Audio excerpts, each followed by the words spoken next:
Today I'm going to explain to you how to use Magic Monarch Mix.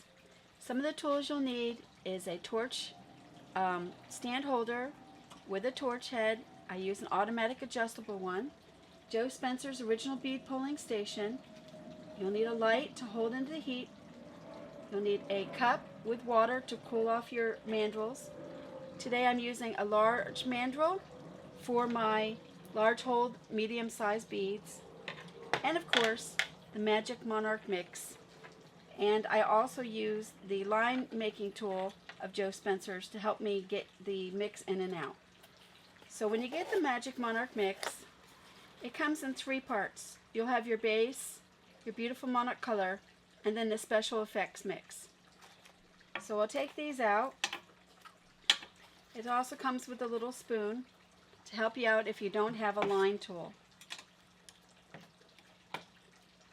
So first I'll take the base and I put a little bit here. A little bit goes a long way, as most of you know.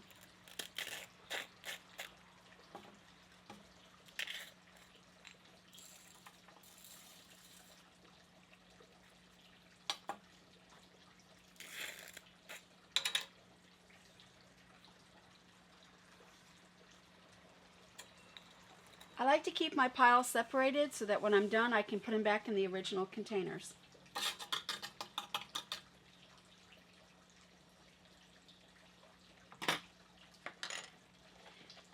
Usually when I'm working I do use a mask, but today since I'm talking through the video I won't be able to do so, but I do believe in safety and I hope that you do as well. So I turn on my gas a little bit. I usually lower my flame to about an inch here, and you can't really see it, but it's out pretty far. Take my bead, put it on my mandrel.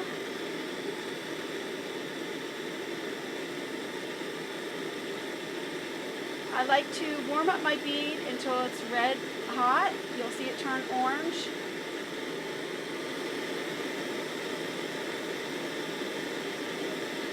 And the way I clean my beads, since I don't like to use a lot of chemicals, is I simply put it in the water and it scorches it and it helps it get out some of the fire scale. When you're warming it back up, always make sure that your mandrel is down, not this way, but this way would be the correct way. So if any water comes back, it will not splash on you.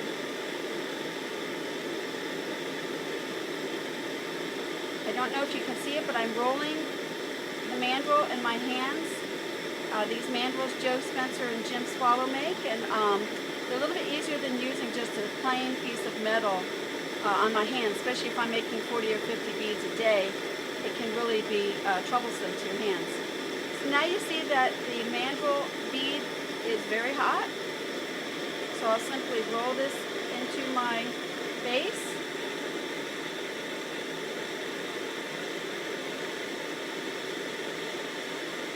See how it's getting nice and red? It's a nice red-orange color.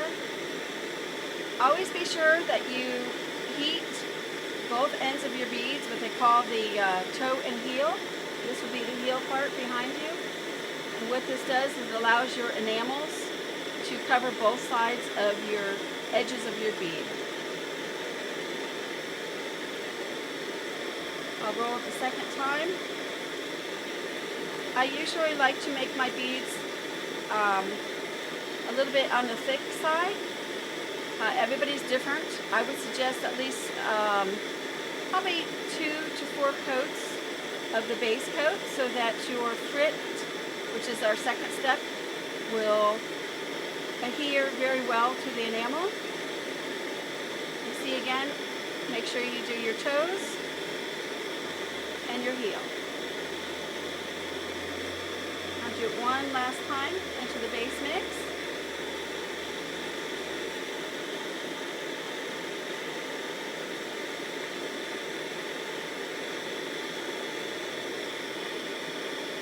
And making sure that I have the toe to make sure that the enamel can go on both sides, and the heel. Looks relatively nice. And you see how shiny it is? There's no bumps, lumps. Just nice and smooth looking, almost like a lollipop. When I get it nice and orange red, I'm going to go ahead and roll it into the frit mix.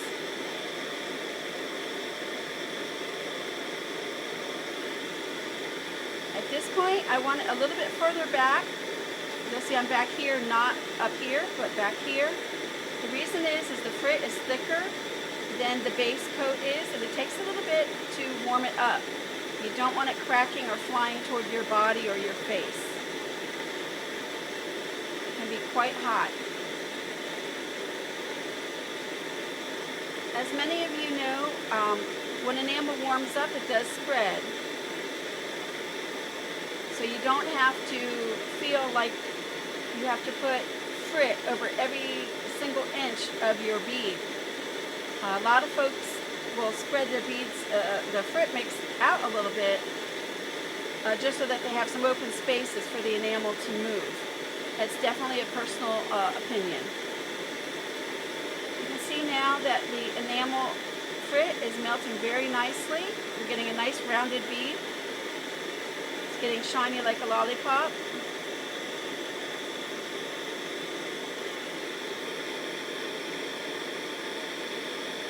And I'm hoping that you can see that the frit itself has spread out very nicely.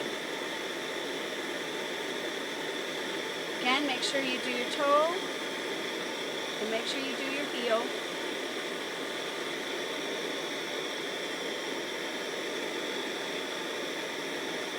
We'll want to get it nice and red orange color again, and roll it very gently into your special effects frit.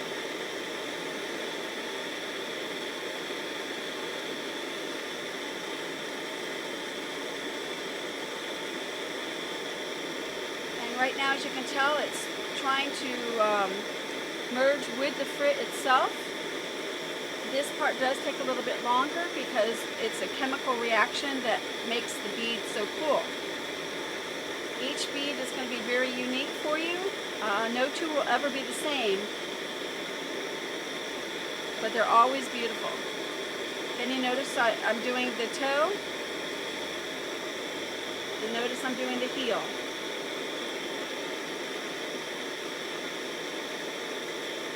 I don't know if you can see it, but it's starting to change a little bit. When you're in the flame, you can see it spreading out. I'm going to do toe and heel again just to make sure my bead is good and ready. I'm going to bring it over to my bead pulling station in a second. You'll notice that I'm starting to work out. Instead of being up here near the flame, I'm working out here. That's to help it anneal a little bit and cool down so that the enamel itself will not come off the bead. I'm very happy with the shape of the bead, so at this time I'm going to turn this off and bring it over to the bead pulling station. I like to pull it off a little bit, and then I usually count to about 10. 1, 2, 3, 4, 5, 6, 7, 8, 9, 10. And then I'll try to pull it off and it'll pop into there. Do not touch it at this point, but please put your mandrel in the cold water so that it can cool off.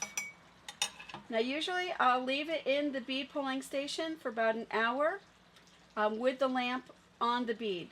The heat stays into the vermiculite and helps the bead anneal properly so it does not crack.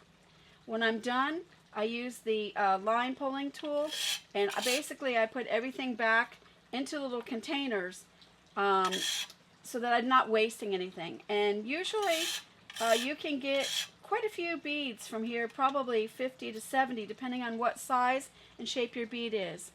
Now when you're done and everything cools off, you'll have beautiful beads like this just from doing the 3-part system that I showed you today. I hope you like our products. I hope you have a great day and work safely, but have fun.